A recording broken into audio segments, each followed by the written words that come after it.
സ്വാഗത പ്രഭാഷണം നടത്തുന്നതിനായി പ്രോഗ്രാം കൺവീനർ മുഹമ്മദ് ബഷീറിനെ ആദരപൂർവ്വം ക്ഷണിക്കുന്നു.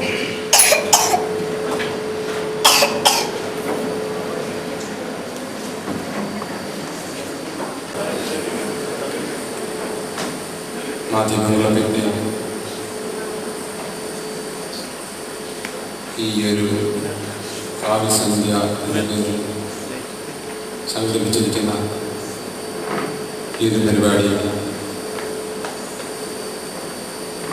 നിങ്ങളുടെ സമക്ഷം സമർപ്പിക്കുന്നതിൽ അതിയായ സന്തോഷമുണ്ട്. കാര്യമായിട്ട് ഒരു ഔപചാരികതയുടെ ആവശ്യമൊന്നും ഉണ്ടെന്ന് തോന്നുന്നില്ല. കാരണം നിങ്ങൾ ഞാൻ എന്നുള്ള വകതിരില്ലാതെ വിധം നമ്മളെല്ലാവരും കുറച്ചു പേരേ ഉള്ള എല്ലാവരും ഒന്നായിരിക്കുന്നൊരു മൂഡിലാണ് എല്ലാവരും. ആയതുകൊണ്ട് തന്നെ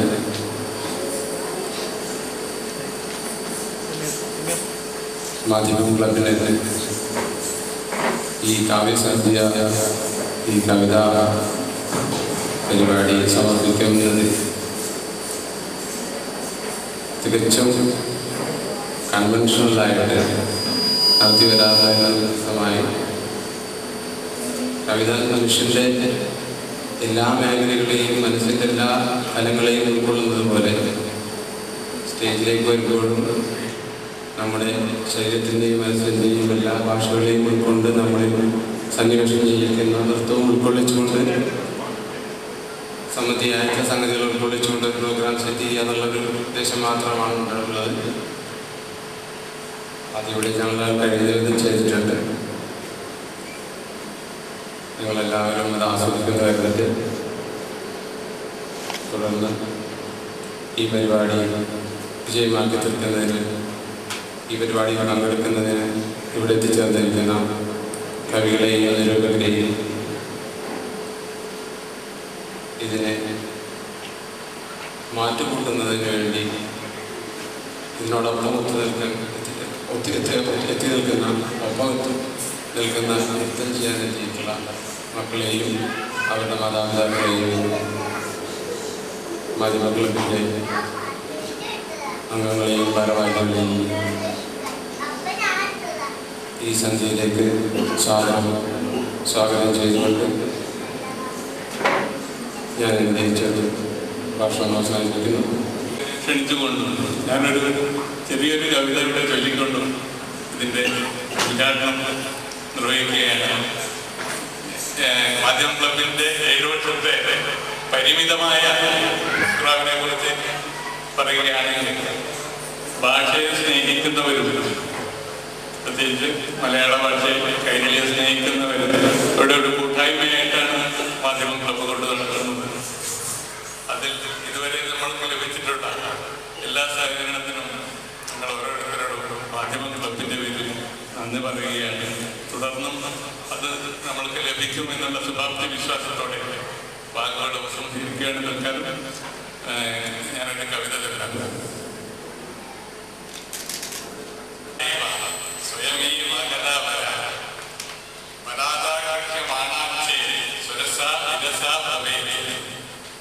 എന്ന് പറയുന്നത് സ്വയം ആഗതമാകുന്ന കവിതയിലെ വനിതയുമാണ് ശ്രേഷ്ഠം.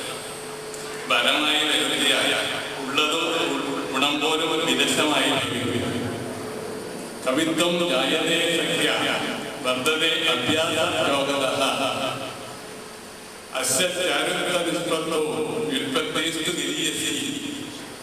കവിത്വം ജന്മവാസന കൊണ്ടുണ്ടാകുന്നു, അഭ്യാസം കൊണ്ട് വർദ്ധിക്കുന്നു. അതിൻ്റെ ചാരുത വർദ്ധിപ്പിക്കുന്നത് വിൽപ്പത്തി അല്ലെങ്കിൽ അറിവ് പാണ്ഡിത്യം മഹനീയമായ പങ്കുവഹിക്കുന്നു എന്നാണ് പരിപാടി. സർവചരാചരങ്ങളുടെയും വിൽപ്പത്തിക്ക് പാത്രമാകുന്ന അമ്മ എന്ന സത്യത്തെ കുറിച്ച് താലിവരി പറയണം.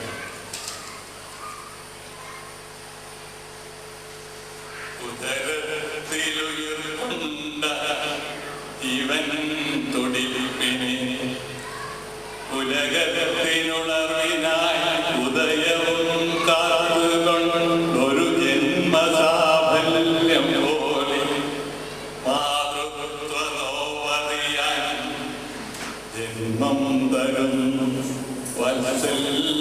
നിധിയാമമ്മ. ഉദരത്തിൽ ഉയർവണ്ട ജീവൻ തുടിപ്പിനെ ഉദരത്തിനുണർവിന ഉദയവും കാത്തുകൊണ്ടൊരു ജന്മസാഫല്യം പോലെ മാതൃത്വനോവറിയ ജന്മം തരുന്നു വാത്സല്യനിധിയാമമ്മ. നിർമ്മലമാം കുഞ്ഞിന്റെ വെണ്മയാം ദേഹത്തിൽ കളങ്കമാം പാംശുക്കളേക്കുന്നു നിഷ്കളങ്കമാം ഭൂതലത്തിലും ഉണ്മയാം പൊക്കിൽ കൊടിബന്ധം വേരറ്റു വീഴുമ്പോൾ ഉൾവിളിയാൽ ഒരു വീടും നമ്മയെന്ന പവിത്രമന്ത്രം. കുട്ടികൾ അവതരിപ്പിക്കുന്ന ഏതാനും ചില ക്ലാസിക്കൽ ഡാൻസുകൾ എന്നിങ്ങനെയാണ് നമ്മുടെ പരിപാടികൾ മുമ്പോട്ട് പോകുന്നത്. കവിതകൾ അവതരിപ്പിക്കുന്നതിന് വേണ്ടി പരിചയമുള്ള റോയലിലെ നമ്മുടെ അഭിനയകാംക്ഷികളായ പല സുഹൃത്തുക്കളെയും നേരിൽ തന്നെ ക്ഷണിച്ചിരുന്നു. ആരൊക്കെ ഈ സദസ്സിലെത്തി ചേർന്നു എന്ന് അറിയാത്തത് കൊണ്ട് കവിതകൾ അവതരിപ്പിക്കുന്നതിന് വേണ്ടി ഞാൻ പേര് വിളിക്കുകയാണ്. ഉള്ള ആളുകൾ വന്നുകൊണ്ട് കവിത അവതരിപ്പിക്കണമെന്ന് അപേക്ഷിക്കുകയാണ്. ആദ്യമായി ഷാഹുൽ ഹമീദ് പണിക്ക വേണ്ടി കാര്യങ്ങളെ കുറിച്ച് ഇന്ന് തിരുത്തലുകളൊന്നും വരുത്താൻ സംഭവം. ഇന്നാണ് മിസ്റ്റർ ഗോപിനാഥൻ്റെ വിളിക്കുകയും ഇങ്ങനൊരു പരിപാടിയുണ്ട് വരണം എന്ന് പറയുകയും ചെയ്തപ്പോൾ ഞാൻ അതിനകത്ത് കൊണ്ടുവരികയാണ്. ഗതിമാറ്റം. ഈ ചെറുമുറ്റത്തും പറമ്പിലും വളഞ്ഞും പുളഞ്ഞും കിടക്കും ഇരുവരമ്പുകൾക്കുള്ളിലായി ഉദിച്ചു മതിച്ചു കളിക്കുന്നു നീ. ഈ ചെറുമുറ്റത്തും പറമ്പിലും വളഞ്ഞും പുളഞ്ഞും കിടക്കും ഇരുവരമ്പുകൾക്കുള്ളിൽ ഉദിച്ചു മതിച്ചോടി കളിക്കുന്നു നീ. ഏതോ കൊടുമുടി അഴിച്ചിട്ട കുളിരരുളിതൻ കുഞ്ഞു കൈവഴി നീ എത്ര ദൂരം പിന്നിട്ടം മകൻ നെഞ്ചിലൊട്ടിക്കിടന്നാമോദം. ഏതോ കൊടുമുടി അഴിച്ചിട്ട കുളിരരുളിതൻ കുഞ്ഞു കൈവഴി നീ എത്ര ദൂരം പിന്നിട്ടം മകൻ നെഞ്ചിലൊട്ടിക്കിടന്നാമോദം. തീരമെത്ര മാടി വിളിച്ചിട്ടും പിരിഞ്ഞില്ലമ്മയെ കൂടെ പിറന്നോരെ. തീരമെത്ര മാടി വിളിച്ചിട്ടും പിരിഞ്ഞില്ലമ്മയെ കൂടെ പിറന്നോരെ. ഒരുമിച്ചൊടുങ്ങാൻ കഴിയില്ലെന്നാകിലും ഉള്ള കാലമുല്ലസിക്കാൻ നിലച്ചോ. ഒരുമിച്ചൊടുങ്ങാൻ കഴിയില്ലെന്നിരിക്കലും ഉള്ള കാലം ഒരുമിച്ചു. ഞാൻ അവ എന്നിലേക്ക് ചോദിച്ചു. നിറഞ്ഞു കവിഞ്ഞപ്പോൾ എന്നിലേക്ക് തിരുത്തില്ലെന്നും തിരിച്ചൊന്നും പറയുകയില്ലെന്നും ഞാൻ അറിഞ്ഞിരുന്നു. നിന്റെ മൗനം അടുത്തറിഞ്ഞ സ്നേഹമായി ഞാൻ ധരിച്ചു വെച്ചു. നീ എനിക്ക് മിത്രമായിരുന്നു. പിന്നീട് സഹനത്തിന്റെ പാതയിൽ വഴിമുട്ടിയപ്പോൾ നീ എനിക്ക് തണലേകി. പീഡനങ്ങളിൽ തുണയായി. നിന്റെ വഴിയിലെ ത്യാഗവും പിടിയിലെ കരുണയും എന്റെ വഴികൾക്ക് കരുതേകി. എന്റെ കാലുകൾ ഇടറിയില്ല.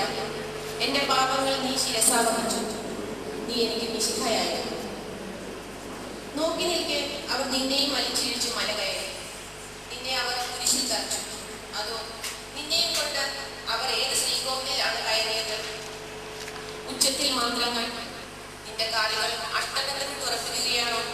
നീ ശരിയായി മാറി. ഇപ്പോൾ എൻ്റെ കാലുകൾ ഇടറുന്നുണ്ട്. പീഡനങ്ങൾ ചുമലിൽ കുരിശായി എന്നെ തളർത്തുന്നു. എൻ്റെ ശിരസ് കുനിഞ്ഞുപോയി. എൻ്റെ മൊഴികൾ എനിക്ക് നഷ്ടമായി. ഒടുവിൽ എന്നെ എനിക്ക് തന്നെ.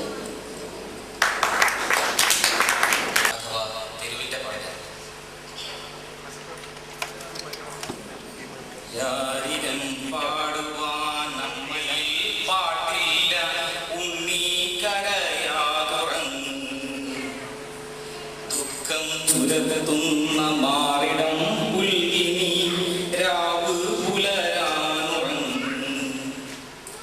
രാരിരം പാടുവാൻ അമ്മയിൽ പാട്ടില്ല ഉണ്ണി കരയാനുറങ്ങും ദുഃഖം ചുരത്തുന്ന മാറിടം പുൽകിനി രാവ് പുലരാനുറങ്ങും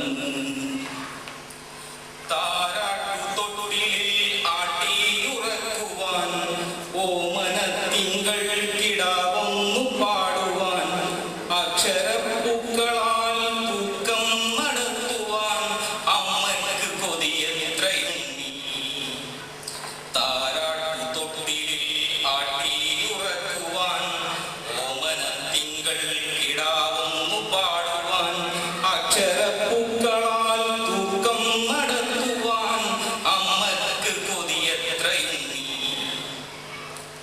അമ്മിഞ്ഞ നൽകുവാൻ ഊതിയില്ലാഞ്ഞല്ല അമ്മയ്ക്ക് വയ്യന്റെ ഉണ്ണി നാക്കില പന്തിയിൽ അന്നം തിരയേണ്ട അന്യരല്ലേ നമ്മൾ മണ്ണിൽ അമ്മിഞ്ഞ നൽകുവാൻ ഊതിയില്ലാഞ്ഞല്ല അമ്മയ്ക്ക് വയ്യന്റെ ഉണ്ണി നാക്കില പന്തിയിൽ അന്നം തിരയേണ്ട അന്യരല്ലേ നമ്മൾ മണ്ണിൽ ഭ്രഷ്ടെന്ന വാക്കിനും അർത്ഥം തികയാതെ പുതുവാക്ക് തേടുന്ന ലോകം ആട്ടിയകറ്റുവാൻ പെറ്റിട്ടു പോയതിൽ മാപ്പു തന്നിടുക ഉണ്ണി ഭ്രഷ്ടെന്ന വാക്കിലും അർത്ഥം തിരയാതെ പുതുവാക്ക് തേടുന്ന ലോകം ആട്ടിയകറ്റുവാൻ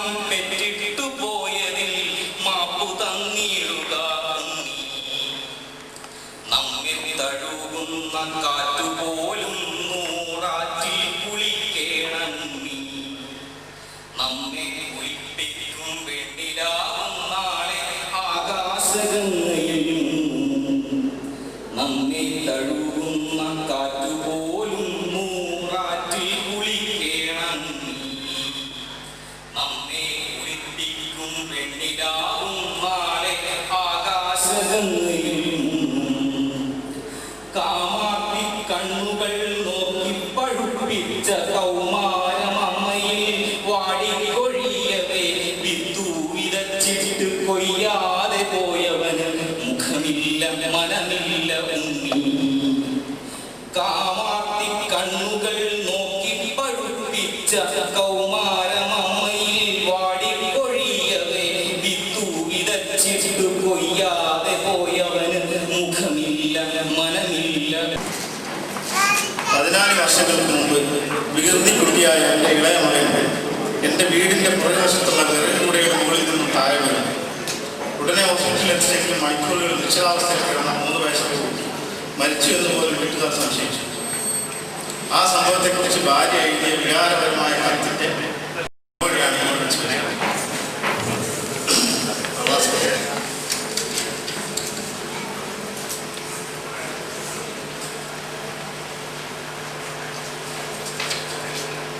ഒരു വാക്ക് കുത്തിക്കുറിക്കാൻ കൊതിച്ചു എഴുതാനിരുന്നപ്പോഴുള്ളം പിടച്ചു ഒരു വാക്ക് കുത്തിക്കുറിക്കാൻ കൊതിച്ചു എഴുതാനിരുന്നപ്പോഴുള്ളം പിടച്ചു വരികൾക്കായി തൂലിക കാതോർത്തു നിന്നു വചനങ്ങൾ തിരമാല പോലാത്തിടുന്നു വരികൾക്കായി തൂലിക കാതോർത്തു നിന്നു വചനങ്ങൾ തിരമാല പോലാത്തിടുന്നു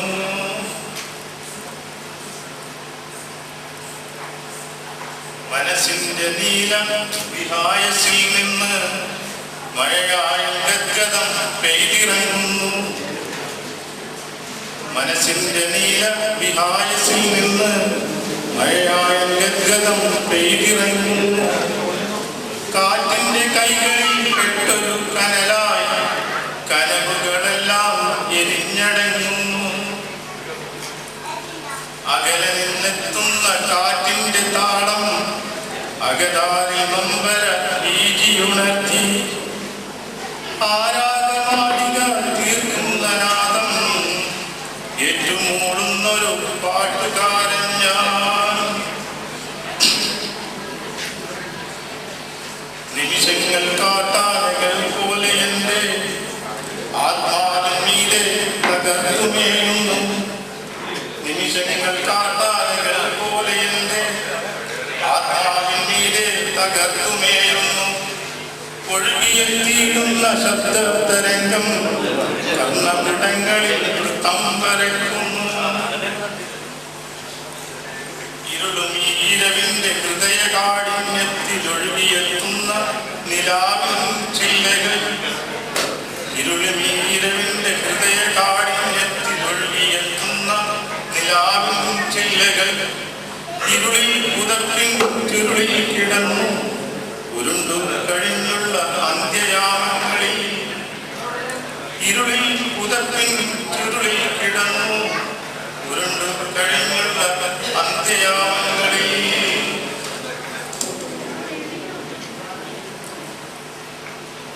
കവിതയിൽ പരാമർശിച്ച ആ കുട്ടിയാണ് ഇപ്പോൾ നിങ്ങളുടെ മുമ്പിൽ ക്യാമറയുമായി നിൽക്കുന്ന പ്ലസ് വൺ വിദ്യാർത്ഥിയായ ഷബീർ.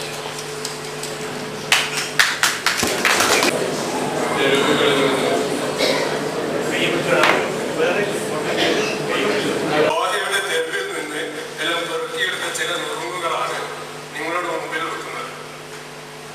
അത് ഓട്ടംതുള്ളൽ ശൈലിയിലാണ് അവതരിപ്പിക്കുന്നത്. കവിതയുടെ പേര് ചിതറിയ ചിന്തകൾ. അല്ല ചില്ലറ ചില്ലുകൾ ചൊല്ലും കൊല്ലരുതാരും തല്ലരുതേ.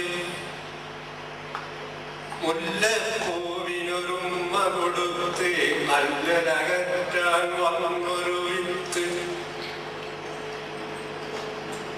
ജീവിക്കാനായി ഓടി നടക്കും ജീവിതമോ ഒരു ശൂന്യം. കാവിയുടുത്ത് നടക്കും ചിലരുടെ കവിതയിലുണ്ടോ സങ്കുചിതം. മൈതാനം ഈ മരുഭൂമിയിലൊരു മൈനക്കിളിയുടെ നൊമ്പരഗാനം. മൈതാനം ഈ മരുഭൂമിയിലൊരു മൈനക്കിളിയുടെ നൊമ്പരഗാനം. കേൾക്കുന്നുണ്ടോ പ്രിയതമനിന്റെ ആർപ്പുരങ്ങളെന്നോർമ്മയിലുണ്ടോ. കേൾക്കുന്നുണ്ടോ പ്രിയതമനിന്റെ ആൾപ്പുരങ്ങളെന്നോർമ്മയിലുണ്ടോ. നാടൻ പാട്ടുകൾ മൂടി നടക്കും നാടോടികളുടെ ചുമലിൽ ഭാരം. അടിപൊളി ജീവിതം കരയിട ചിലരോ വടകര കൊടകര പാടൂർക്കാരും. അടിപൊളി ജീവിതം കരയിട ചിലരോ വടകര കൊടകര പാടൂർക്കാരും. കഥകളി പദമോ കഥളി പഴമോ കഥന കടങ്കഥകൾ ഒരു സുഖമോ. മൂന്നിടങ്ങൾ മൂന്നമ്മമാർ. മൂന്നിടങ്ങൾ മൂന്നമ്മമാർ. ഒന്ന് ഭോപ്പാൽ, രണ്ട് ഗസം, മൂന്നാമത്തേത് മണിപ്പൂർ. ഇതിൻ്റെ രാഷ്ട്രീയ പശ്ചാത്തലവും ഇപ്പോഴുള്ള സാഹചര്യവും നന്നായി അറിയുന്നവരാണ് എൻ്റെ മുമ്പിലിരിക്കുന്നവർ എന്ന ബോധ്യത്തോടു കൂടി ഈ വാക്കുകൾ ആരംഭിക്കുന്നത്. മൂന്നിടങ്ങൾ മൂന്നമ്മമാർ. ഭോപ്പാൽ. രാവിലെ ഞാനെന്തൂട്ടും കുഞ്ഞിനെ എന്നോർത്തു കിടന്നൊരു അമ്മക്കനിവേ. സൂര്യനുദിച്ചൊരു നോട്ടം കായും മുമ്പേ വന്നു പതിച്ചു പിടിച്ചു പറിച്ചു. ആറ്റിപ്പോറ്റിയ കുഞ്ഞിളമിതളിൽ കാറ്റുരമിച്ചു.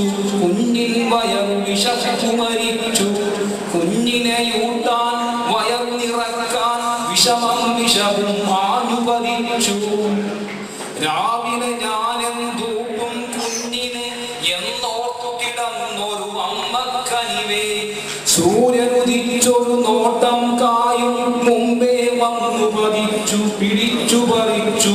ആറ്റിപ്പോറ്റിയ കുഞ്ഞിളമിതളിൽ കാറ്റുരമിച്ചു. കുഞ്ഞിൻ വയറു വിശപ്പു മരിച്ചു. കുഞ്ഞിനെയൂട്ടാൻ വയറിറക്കാൻ വിഷമം വിഷവും അനുവദിച്ചു.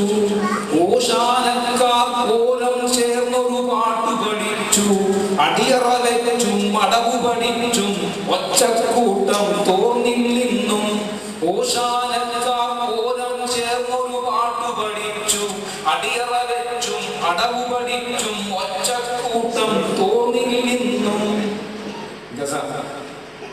വേഗമുറങ്ങുക കുഞ്ഞിക്കരളെ നാളെ വിവാദം. കരയിലടുക്കും ശമനക്കാറ്റിൽ പൈതാഹങ്ങൾ. വറ്റിച്ചൂറ്റിയ കഞ്ഞിക്കലവും പുഞ്ചിരിയുപ്പും. വേഗമുറങ്ങുക നിന്റെ കിനാവിൽ കപ്പലു നിറയെ അപ്പക്കഷ്ണം ആശ്വാസത്തിൽ തിരമാലകളും. വേഗമുറങ്ങുക കുഞ്ഞിക്കരളെ നാളെ വിവാദം. കരയിലടുക്കും ശമനക്കാറ്റിൽ പൈതാഹങ്ങൾ. വറ്റിച്ചൂറ്റിയ കഞ്ഞിക്കലവും പുഞ്ചിരിയുപ്പും. വേഗമുറങ്ങുക നിന്റെ കിനാവിൽ കപ്പലു നിറയെ അപ്പക്കഷ്ണം ആശ്വാസത്തിൽ തിരമാലകളും. ദഫും മുട്ടി പട്ടിണി ഗീതം നീട്ടിപ്പാടി കപ്പലിലപ്പം തേടി പാഞ്ഞാരപ്പോൾ. കേട്ടു വിറച്ചു കടലിൽ വീശിയ മരണക്കോളും. കണ്ടു ധരിച്ചു അപ്പം നീട്ടിയ കയ്യിൽ നിണവും. ദഫും മുട്ടി പട്ടിണി ഗീതം നീട്ടിപ്പാടി കപ്പലിലപ്പം തേടി പാഞ്ഞവരപ്പോൾ. കേട്ടു വിറച്ചു കടലിൽ വീശിയ മരണക്കോളും. കണ്ടു ധരിച്ചു അപ്പം നീട്ടിയ കയ്യിൽ നിണവും. വിടരും ചിറകിനെ വെട്ടിയൊതുക്കി ചുറ്റും മതിലിനെ നാട്ടിലുരുത്തി. ഉണ്ടയുതിർത്തൊരു നാടു പിടിച്ചോ ഉണ്ടച്ചോറിലും ഉണ്ട കൊടുത്തു. വിടരും ചിറകിനെ വെട്ടിയൊതുക്കി ചുറ്റും മതിലിനെ നാട്ടു നിറുത്തി.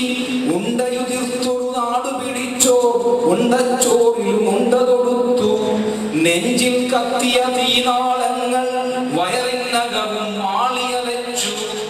നെഞ്ചിൽ കത്തിയ തീനാളങ്ങൾ വയറിനകവും ആളിയലച്ചു. അടുത്ത കപ്പൽ വരുവരേക്കും കുഞ്ഞിക്കരളെ കരഞ്ഞുറങ്ങുക. കറുത്ത കൈകൾ മറച്ചു വെച്ച് അധികാരികളുടെ ചുണ്ടിണ മൊഴിയും കാപട്യത്തിൻ വാക്കുകൾ അങ്ങനെ വെട്ടിവിടുങ്ങാം. അടുത്ത കപ്പൽ വരും വരേക്കും കുഞ്ഞിക്കരളെ കരഞ്ഞുറങ്ങുക. കറുത്ത കൈകൾ മറച്ചു വെച്ച് അധികാരികളുടെ ചുണ്ടിണ മൊഴിയും കാപട്യത്തിൻ വാക്കുകൾ അങ്ങനെ വെട്ടിവിടുന്ന. ഹൃദയം പൂകിയ മകനെ എന്തിനി വീടും പൂകി കഴിഞ്ഞുകൊള്ളുക. പുറത്തു തോക്കും ആറ്റും നാക്കും തൂക്കി നടക്കും പട്ടാളക്കാർ. ഹൃദയം പൂകിയ മകനെ എന്തിനി വീടും പൂകി കഴിഞ്ഞുകൊള്ളുക. പുറത്തു തോക്കും ആറ്റും നാക്കും തൂക്കി നടക്കും പട്ടാളക്കാർ. മൂക്കിനടച്ചൊരു ജീവക്കുഴലിൽ നീതി ജനിക്കാൻ ജീവൻ വെടിയാം. നീതി അടച്ചൊരു നാട്ടിൽ നിന്നൊരു അപ്പക്കഷ്ണം കഴിക്കുകയില്ല. മൂക്കിനടച്ചൊരു ജീവക്കുഴലിൽ നീതി ജനിക്കാൻ ജീവൻ വെടിയാം. നീതി അടച്ചൊരു നാട്ടിൽ നിന്നൊരു അപ്പക്കഷ്ണം കഴിക്കുകയില്ല. നീതി പുലരിയിൽ ആമോദത്താൽ ഒരു പിടിയുണ്ട ചോറ് കഴിക്കും. മുമ്പേ ഉണ്ടപതിച്ചു മരിക്കും നമ്മൾ. നീതി പുലരിയിൽ ആമോദത്താൽ ഒരു പിടിയുണ്ട ചോറ് കഴിക്കും. മുമ്പേ ഉണ്ടപതിച്ചു മരിക്കും നമ്മൾ.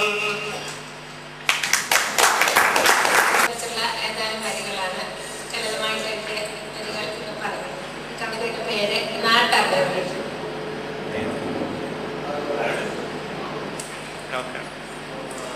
പുണ്യം നൽകും പുഴയിൽ തേടി പോയി ഞാനൊരു വാപ്പെനിക്ക്.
കോരുകൾ വീർത്തു മതിക്കുമ്പോൾ അറിയുന്നില്ല നിയതി കുരുതിയിൽ എരിയുന്നത് വെറും ചിതകൾ മാത്രം, എരിയുന്നത് വെറും ചിതകൾ മാത്രം. ഓർമ്മയിലാകെ കിനിയും നൊമ്പരമേറ്റു മടങ്ങാൻ വെമ്പുമ്പോൾ നാടിനെ അറിയും ആത്മരമോദി നാളെ പോരുകൾ നീരിനു മാത്രം, നാളെ പോരുകൾ നീരിനു മാത്രം.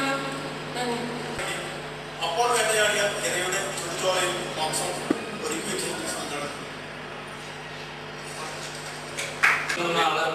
കവിതയാണ് ഞങ്ങളവിടെ അവതരിപ്പിക്കുന്നത്. ഒരു ഫോണിലൂടെ വിളിച്ചേൽപ്പിച്ചു. മുൾച്ചെടി അനുദിനം വളരുന്നു മുൾച്ചെടി, അതിരുകൾ കടക്കുന്നു മുൾച്ചെടി, പകരലില്ലാതെ വഴിയാത്രക്കാരൻ്റെ കാലിലുടയ്ക്കുന്നു മുൾച്ചെടി. ഇതിൻ്റെ സന്തതി പരമ്പര പരലോകം വരെയും യമലോകം വരെയും പടർന്നിരിക്കുന്നു. ബ്രഹ്മനും വയ്യെന്ന് കാലനും വയ്യ, മുൾച്ചെടി വളരുന്നു മഹാവിപത്തായി. ഒരു പുല്ലും മുളക്കില്ലേ മുൾച്ചെടി അറിയാതെ, ഒരു പൂവും പിടരില്ലേ മുൾച്ചെടി അണിയാതെ. മുൾച്ചെടി തണലിൽ വിഷപ്പുല്ല് വളരുന്നു തളർക്കുന്നു. അരുണനുദിക്കട്ടെ നിർഭയം ഒരു നാളെന്ന്.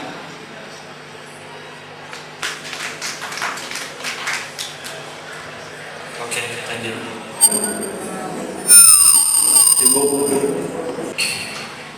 ആകസ്മികമായി ബാധിച്ച H1N1 പോലെ ഒരു ജ്വരമായിരുന്നു എനിക്ക് ടെന്നീസ്. മിനി സ്ക്രീനിലെ മിനിസ്കറ്റ് ഷോട്ടുകളിൽ ഓടിത്തരിച്ചും ഇഴിക്കൂർപ്പിച്ചുമിരുന്ന് കളിയിൽ ഇന്ത്യ ജയിച്ചു കയറുന്നത് കാണാനായിരുന്നു. സാനിയുടെ കിടപ്പുകളിൽ ശ്വാസം പിടിച്ചും പന്തിലക്കങ്ങളിൽ താളം പിടിച്ചും പുലരോളം പുറത്തു മുളച്ചു. പിറ്റേന്ന് പുലർച്ചെ പത്രത്താളുകൾ പരത്തുമ്പോഴാണ് കാര്യം മനസ്സിലായത്. പ്രകടനം നന്നായതുകൊണ്ട് മാത്രം കളി ജയിക്കില്ല. 2. നരകത്തിന്റെ കല്ലുകൾ ചേർത്ത് വെച്ചൊരു ചുവരുണ്ടാക്കി, ചുവരുകൾ ചേർത്ത് വെച്ചൊരു കൂരയുണ്ടാക്കി, കൂരകൾ ചേർത്ത് വെച്ചൊരു ഗ്രാമമുണ്ടാക്കി. ഗ്രാമം വളർന്നൊരു നഗരമായി, നഗരം ജനങ്ങളാൽ തിങ്ങി, പിന്നീട് അതൊരു നരകമായി. തന്റെ ഓമന മകന് ജീവിക്കാൻ വിട്ടിരുന്നു ലോകനീതിക്ക്. അവനാണ് ആദ്യം വിളിച്ചു പറഞ്ഞത് രാജാവ് നഗ്നനാണ്. അന്നൊരമ്മ വിലക്ക് ലംഘിച്ച് പെറ്റ് തന്റെ ഓമന മകന് ജീവിക്കാൻ വിട്ടിരുന്നു ലോകനീതിക്ക്. അവനാണ് ആദ്യം വിളിച്ചു പറഞ്ഞത് രാജാവ് നഗ്നനാണ്. ആകാശത്ത് തലമുടിച്ച് ഭൂമിയെ ചവിട്ടി ഒതുക്കി രാജഗർജന. അവനെ കൊല്ലുക, അവന്റെ വംശത്തെ അവന്റെ ചോരയിക്കുന്ന തലയിലേക്ക് കാഴ്ചവെക്കുക. ഇനിയും ഒരാൺകുട്ടി ഇവിടെ ജനിക്കരുത്. ഭടന്മാർ, തവിട്ട് കുപ്പായക്കാർ ഗർഭിണികളുടെ വയർ കുത്തിക്കീറി നാളത്തെ മക്കളെ വൃത്തത്തിൽ കൊടുത്തു തീയിലേച്ചു. ആകാശത്ത് തലമുട്ടിച്ച് ഭൂമിയെ ചവിട്ടി ഒതുക്കി രാജഗർജന. അവനെ കൊല്ലുക, അവന്റെ വംശത്തെ അവന്റെ ചോരയിക്കുന്ന തലയിലേക്ക് കാഴ്ചവെക്കുക. ഇനിയും ഒരാൺകുട്ടി ഇവിടെ ജനിക്കരുത്. ഭടന്മാർ, തവിട്ടുകുപ്പായക്കാർ ഗർഭിണികളുടെ വയർ കുത്തിക്കീറി നാളത്തെ മക്കളെ വൃത്തത്തിൽ കൊടുത്തു തീയിലേച്ചു. ഇന്നൊരമ്മ വിലക്ക് ലംഘിച്ച് പെറ്റ് തന്റെ ഓമന മകൻ ജീവിക്കാനായിരുന്നു ലോകനീതിക്ക്. അവനാണ് ആ വിളിച്ചു പറയുന്നത് രാജാവ് നഗ്നനാണ്. ഇന്നൊരമ്മ വിലക്ക് ലംഘിച്ച് പെറ്റ് തന്റെ ഓമന മകൻ ജീവിക്കാനായിരുന്നു ലോകനീതിക്ക്. അവനാണ് ആ വിളിച്ചു പറയുന്നത് രാജാവ് നഗ്നനാണ്. രാജാവ് ഗർജിക്കുന്നു, ഭടന്മാർ തങ്ങളുടെ ദൗത്യത്തിൽ. രാജാവ് ഗർജിക്കുന്നു, ഭടന്മാർ തങ്ങളുടെ ദൗത്യത്തിൽ. നാളെയും ഒരമ്മ വിലക്ക് ലംഘിച്ച് പെറ്റ് തന്റെ ഓമന മകന് ജീവിക്കാൻ വിടും ലോകനീതിക്ക്. അവനാണ് അവനെ വിളിച്ചു പറയുക രാജാവ് നഗ്നനാണെന്ന്. രാജാവ് നഗ്നത മറയ്ക്കണമെന്ന്. രാജാവ് നഗ്നത മറയ്ക്കണമെന്ന്. നാളെയും ഒരമ്മ വിലക്ക് ലംഘിച്ച് പെറ്റ് തന്റെ ഓമന മകനെ ജീവിക്കാൻ വിടും ലോകനീതിക്ക്. അവനാണ് അവനെ വിളിച്ചു പറയുക രാജാവ് നഗ്നനാണെന്ന്. രാജാവ് നഗ്നത മറയ്ക്കണമെന്ന്. രാജാവ് നഗ്നത മറയ്ക്കണമെന്ന്. Thank you Adithyan. ഇവിടെ പേര് തന്ന അല്ലെങ്കിൽ ഈ പരിപാടിയിലേക്ക് ക്ഷണിച്ച ആളുകളുടെ ലിസ്റ്റ് അവസാനിച്ചിരിക്കുകയാണ്. ഇനി നേരത്തെ സൂചിപ്പിച്ചതുപോലെ ഈ കവിതകളുടെ ഹ്രസ്വ നിരൂപണം ഇവിടെ നടക്കുന്നതാണ്. ആ നിരൂപണത്തിന് ശേഷം ഒരു ഡാൻസ് കൂടി ഇവിടെ അരങ്ങേറാനുണ്ട്. നല്ലൊരു ഡാൻസാണ്. അതുകൂടി കഴിഞ്ഞിട്ട് സദസ്സ് തിരികെ പോകാവൂ എന്ന് അപേക്ഷിക്കുകയാണ്. കവിതകളുടെ നിരൂപണം നടത്തുന്നത് MES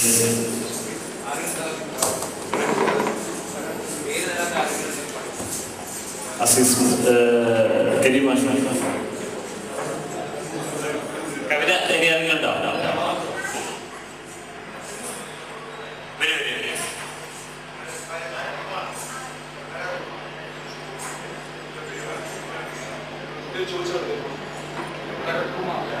തരൺകുമാർ. ഓക്കെ.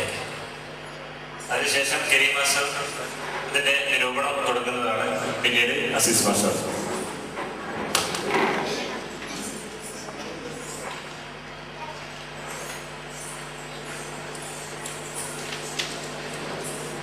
മൈക്ക് പ്രശ്നമാണ് മനസ്സിലായി കേൾക്കുന്നില്ല.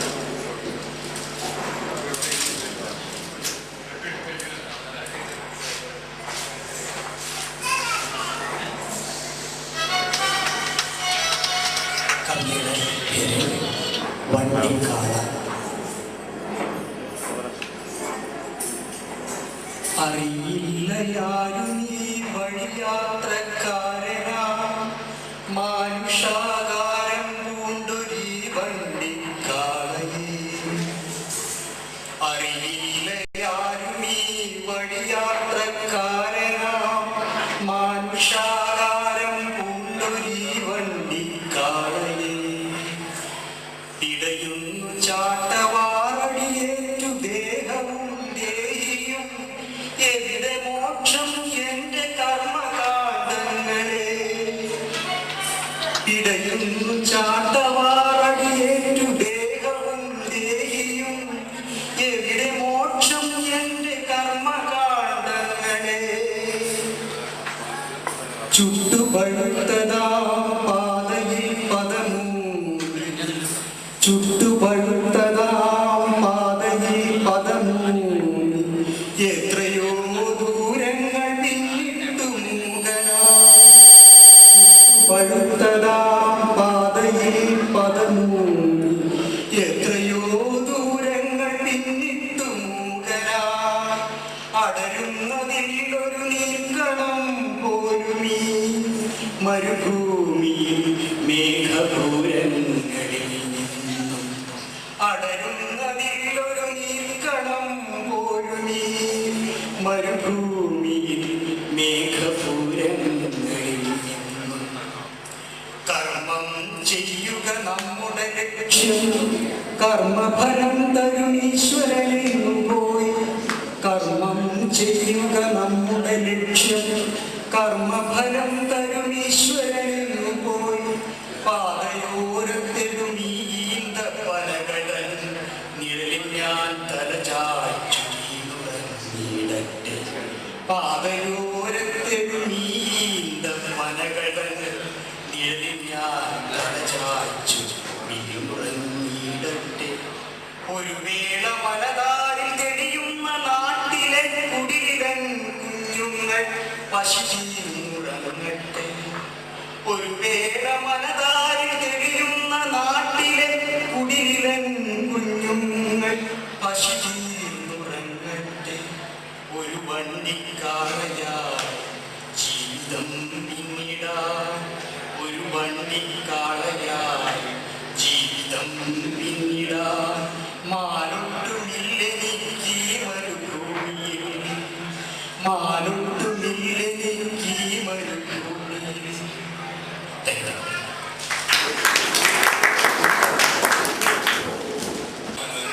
പറഞ്ഞതിന്റെ അടിസ്ഥാനത്തിൽ ആ ഒരു ധർമ്മം നിറവേറ്റാത്ത വഴി ഞാൻ വളരെ നിർദ്ദേശവും സ്വാമി പൂക്കാട് കരീം മാഷും കാണിച്ചു നടക്കണം.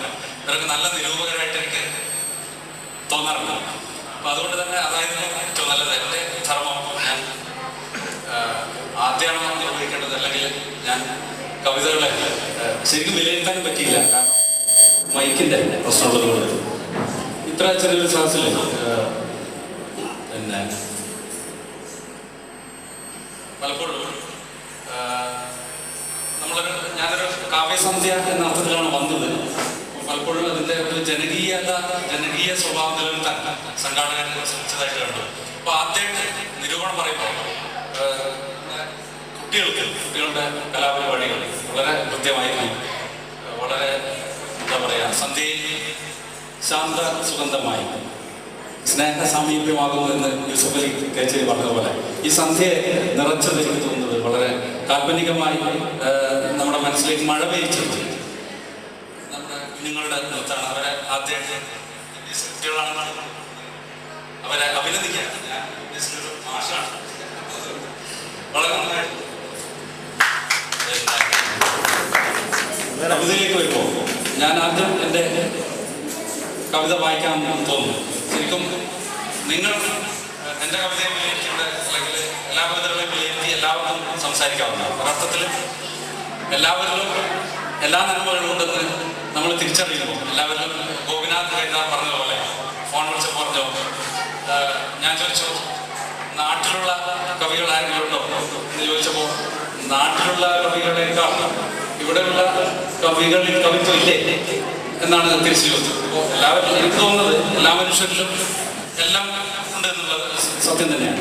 അപ്പോൾ നമ്മൾ ഏത് രീതിയെയാണോ അല്ലെങ്കിൽ ഏത് താളത്തെയാണോ നമ്മൾ ജ്വലിപ്പിച്ചെടുക്കുന്നത് ആ രീതിയിലാണ് നമ്മൾ ആയി മാറുന്നത് എന്ന് എനിക്ക് പലപ്പോഴും തോന്നാറുണ്ട്. അതുകൊണ്ട് തന്നെ ഞാൻ കവിത വായിക്കാം. നിങ്ങൾ ഈ കവിതയോട് യോജിക്കില്ല എന്ന് തന്നെയാണ് എൻ്റെ വിശ്വാസം. കൂടുതലാണ് യോജിക്കാൻ സാധ്യതയില്ലാത്ത ഒരു കവിതയാണ് അവർ വായിക്കുന്നത്. മഗ്ദനി. സഹോദര, നിന്നെക്കുറിച്ച് വൈകാരികമായി സംസാരിക്കാൻ എനിക്കാവില്ല. വൈകാരിക ഭാഷണമാണ് നിന്നെ അപകടപ്പെടുത്തിയത്. രാമന് 14 വർഷം വനവാസം, നിനക്ക് 11 വർഷം ജയിൽവാസം. നിന്റെ സീതയെയും അവർ വെറുതെ വിടുന്നില്ല. രാമന്റെ സീതയിൽ പാതിവൃത്യ സംശയം, നിന്റെ സീതയിൽ തീവ്രവാദ സംശയം. ചക്രവർത്തിമാരും മാധ്യമ സാമന്തന്മാരുമെല്ലാം പറയുന്നു നീ സ്ഫോടനം നടത്തിയെന്ന്. നിന്റെ വാക്കുകളിൽ ഉഗ്ര സ്ഫോടന ശേഷിയുള്ള വെടിമരുന്നുണ്ടായിരുന്നു. നസീറും ഷഫാസും പറയുന്നു ഞങ്ങൾ മദനിക്കെതിരെ മൊഴി നൽകിയിട്ടില്ല. സഹോദര, ഇതൊക്കെ കാണുമ്പോൾ ഞാനും ഒലീവ് ചില്ലകൾ നഷ്ടപ്പെട്ട കാസയിലെ ചെറുപടിഞ്ഞ പക്ഷികളെ പുറത്തു പോകുന്നു. അവിടെയും മനുഷ്യർക്കിടയിൽ മതിലുകൾ ഉയരുകയാണല്ലോ. നിന്നെ മതിലുകൾ വിഴുങ്ങാൻ പോകുന്നു. ഞങ്ങൾ മതിലിന് പുറത്ത് സുരക്ഷിതരാണ്. എവിടെയോ ഞങ്ങളെയും ഭീകരവാദ മുദ്ര കാത്തിരിക്കുന്നുണ്ടാകും. ഹിരൺമയന പാത്രേണ സത്യസ്യാമി ഇതം മുഖം. രണ്ടാമത്തത് ചാട്ട. ചാട്ടയോട് ചോദിച്ചിട്ടല്ല ചാട്ടപ്രയോഗം. മുതുകിൽ, നെഞ്ചിൽ, കൈകാലുകളിൽ വീഴുന്ന ഓരോ പ്രഹരത്തിലും ചാട്ടക്കും നോക്കുന്നുണ്ടാകണം. അടിമയ്ക്ക് ഉടമയോടും ഇരക്ക് വേട്ടക്കാരനോടും തൊഴിലാളിക്ക് മുതലാളിയോടും പ്രതിഷേധിക്കാം. ചാട്ട ആരോട് സങ്കടം പറയുന്നു? കയർ പിടിയോടും പിടി കയറിനോടുമല്ലാതെ. ഞാൻ കവിതയുടെ നിരൂപണത്തിലേക്ക് വരുമ്പോൾ എനിക്ക് തോന്നിയൊരു കാര്യം, മിക്ക കവികളും ഞാൻ തമ്മിലുള്ള കവികൾ നമ്മുടെ ഇവിടുത്തെ ജീവിതത്തിന്റെ തിരക്കിനിടയിൽ എഴുതുന്നതായതുകൊണ്ട് തന്നെ ധ്യാനത്തിന്റെ ഇപ്പം ഞാൻ വായിച്ച കവിതയിലും ഒരു മാറ്റിപ്പണിയുമ്പോൾ തിരുത്തുമ്പോൾ അത് വേറൊരു കവിതയായി മാറണം. അല്ലെങ്കിൽ അതിൻ്റെ ഒരു ആശയത്തിൽ നിന്ന് വ്യതിചലിക്കാതെ ആ കവിത ആശയത്തോടെ നീതി പുലർത്തിക്കൊണ്ട് തന്നെ വേറൊരു ഭാഷയിൽ നമുക്ക് എഴുതാൻ പറ്റും. ഏത് കവിതയും ഏത് കഥയും നമുക്ക് മാറ്റി എഴുതുമ്പോൾ വേറൊരു ഫോമിലേക്ക് വേറൊരു രൂപത്തിലേക്ക് കൊണ്ടുവരാൻ. പലപ്പോഴും പല കവിതകളും കണ്ടത് ഷാഹുൽ പണിക്കവട്ടില്ലേ നേരിട്ട് പറഞ്ഞു അദ്ദേഹത്തോട് വളരെ കാൽപ്പനികമായ കവിതയായിട്ടാണ്. ഇന്ന് വായിച്ച കവിതകളിൽ വളരെയധികം കാൽപ്പനിക സ്വഭാവമുള്ള ഒരു കവിതയായിട്ടാണ് ഷാഹുലിന്റെ കവിത തോന്നിയത്. അതിലെ ചില വരികൾ എന്നെ ആകർഷിച്ച ചില വരികളിലേക്ക് വരാം. നിർദ്ദയം ചിലർ ചൊരിയുന്ന വിഷമാലിന്യങ്ങൾ ഏറ്റുവാങ്ങി പകയേതുമില്ലാതെ തുടരുന്നു പ്രയാണം പരോപകാരാർത്ഥം.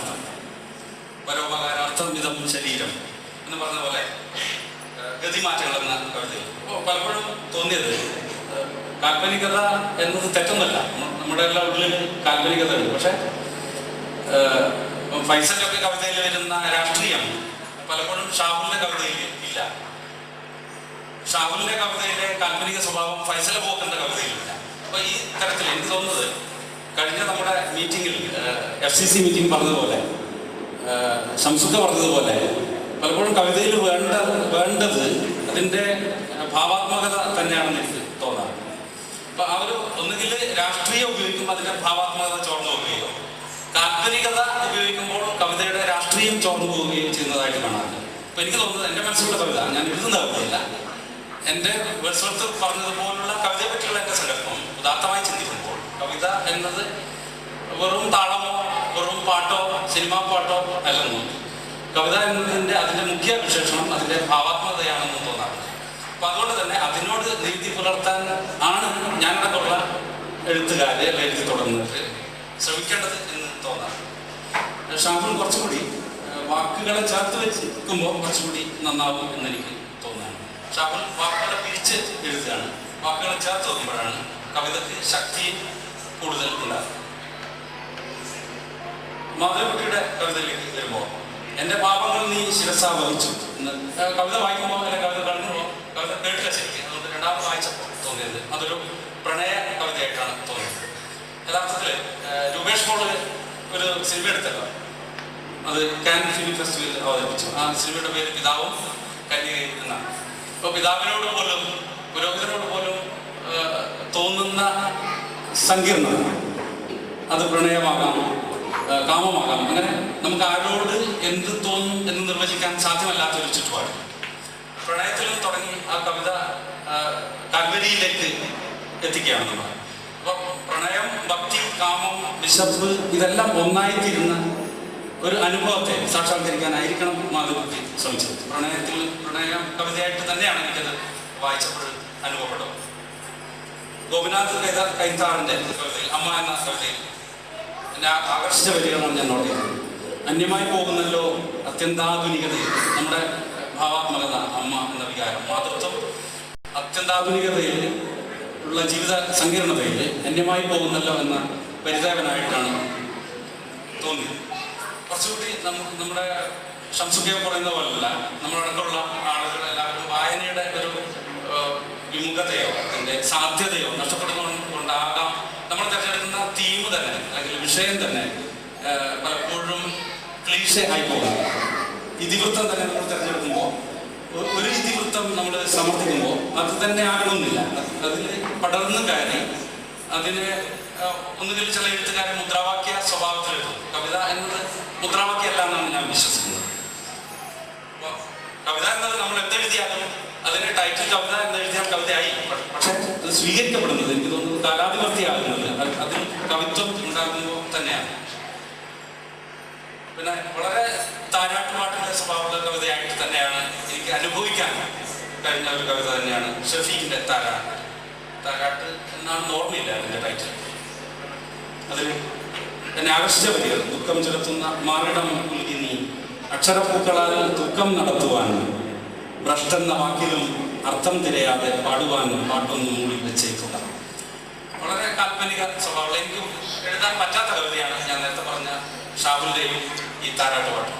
അപ്പൊ കാൽപ്പനികത എന്നത് നമുക്ക് അന്യം നിന്ന് പോകുന്നുണ്ട്. മാതൃത്വം പോലെ തന്നെ കാൽപ്പനികത ചോർന്നു പോകുന്നുണ്ട്. അപ്പൊ അത് തിരിച്ച് പിടിക്കാൻ ഈ കവിക്ക് കഴിയും എന്ന് തന്നെ ഞാൻ വിശ്വസിക്കുകയാണ്. ഫൈസൽ അബൂബക്കറിന്റെ രാഷ്ട്രീയ കവിത ആയിട്ട് തന്നെയാണ് എനിക്ക് അനുഭവപ്പെടുന്നത്.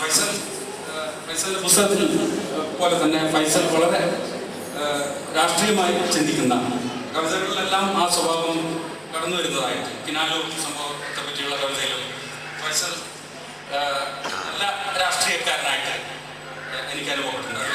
എന്നെ ആകർഷിച്ച വരികൾ ഓശാനക്കാർ ഓരം ചേർന്നൊരു പാട്ട് പഠിച്ചു, അപ്പം നീട്ടിയ കയ്യിൽ നിണവും നെഞ്ചിൽ കത്തിയ തീനാളങ്ങളും വയർ നിറച്ചു.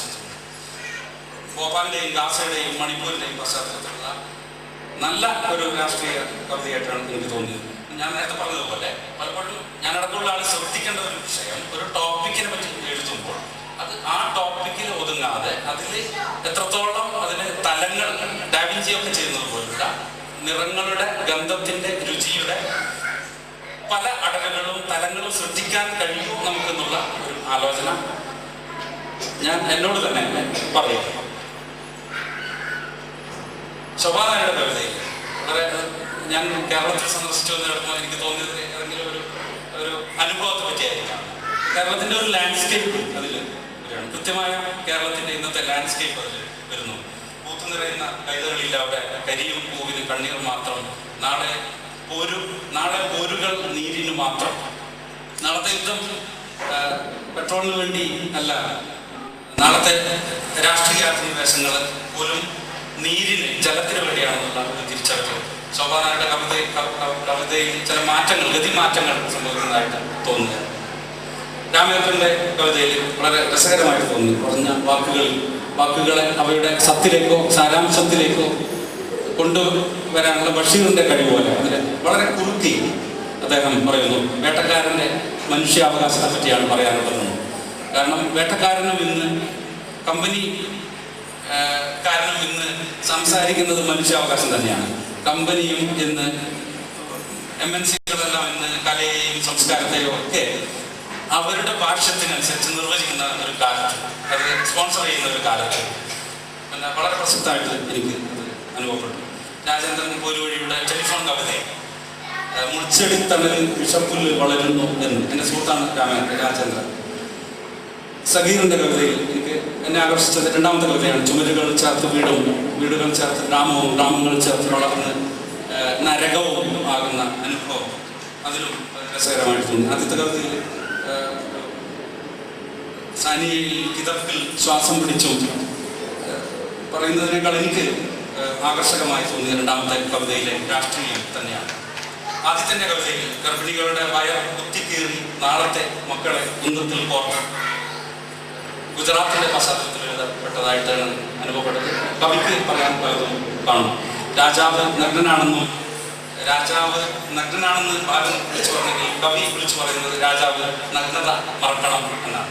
അപ്പോൾ ഒരുപാട് പേർക്ക് ഇനിയും സംസാരിക്കാൻ ഉണ്ട്. അതുകൊണ്ട് ഞാൻ കരീം മാഷും സംസാരിക്കാനാണ് ഉള്ളതുകൊണ്ട് എനിക്ക് വേറൊരു പരിപാടിക്ക് അറ്റൻഡ് ചെയ്യാനുള്ളതുകൊണ്ട് ഞാൻ അവസാനിപ്പിക്കുകയാണ്. സംഘാടകർക്ക് നന്ദി, നമസ്കാരം.